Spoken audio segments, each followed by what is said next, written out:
Good morning, class. Today, we will be talking about the effect of wildfires on stream discharge and peak flows.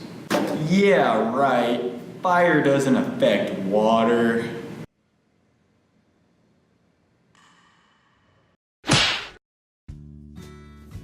Follow me, son. You've got a lot to learn. Well, here we are, Ben, in an area that burned nearly 7 years ago.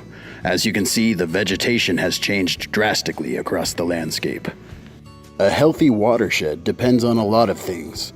The soil, topography of the land, precipitation, and vegetation communities are all important factors that play into whether a river or stream is in what we call equilibrium. When fire moves through a watershed, it changes how water travels across the landscape also. So Ben, what can you tell me about soil-water infiltration? Infiltration is the ability of the soil to allow water movement into the profile for uptake by plants and other organisms. Excellent. Now, when a fire burns the vegetation in an area around a stream, not only does it remove organisms that would otherwise intercept precipitation, it breaks them down into waxy substances that penetrate the soil surface and form water-repellent coatings around the soil particles. We call this hydrophobicity. If the ground is repelling water following a burn, and considering what you know about soil infiltration, what do you think this means for runoff during a storm event? Well, I suppose there'd be a whole lot more of it. That's right, and the water that would otherwise enter the soil profile is diverted to the stream channel, increasing overall discharge rates and peak flows during precipitation events. In some cases, hydrologists have measured peak flows at 160 times the maximum pre-fire discharge in large watersheds.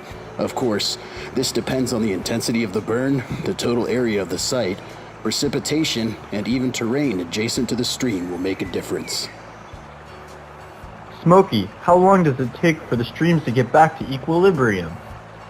Over time, and even by the next year, flows can decrease from hundreds of times the maximum pre-flow rates down to merely 10 or 15 times the annual maximums.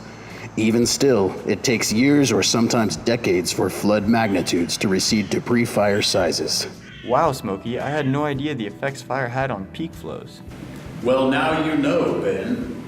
And what can you tell me about mitigation measures that can be taken to reduce the impacts we learned about today?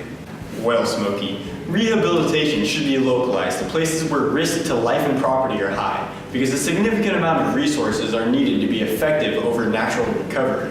Seeding can be helpful to reintroduce native ground cover, but may not actively reduce erosion right away.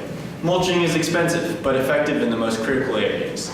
Additionally, channel treatments such as straw bale dams can be used temporarily to store sediment loads. You've made me proud, son. Now go tell all your friends about what you've learned and you'll be a hydrologist in no time.